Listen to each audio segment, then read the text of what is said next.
cé a crochfaí. In aimseir chuga na talún hí cuacht an láidir ag na tíornaí talún. Níor heasta mór an úidir le go grochfaíthú.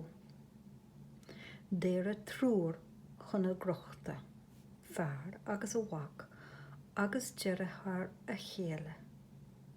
Dar nói, agus ní nach ionú, thosaí ban an ag screadaíl cuinte in áard a cín is a gotha.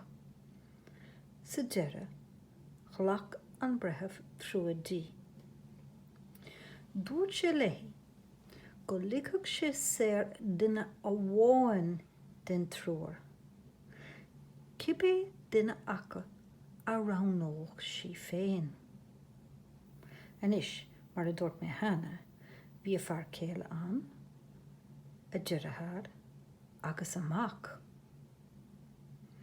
Ba riachir an ránú a bhí le déana feici.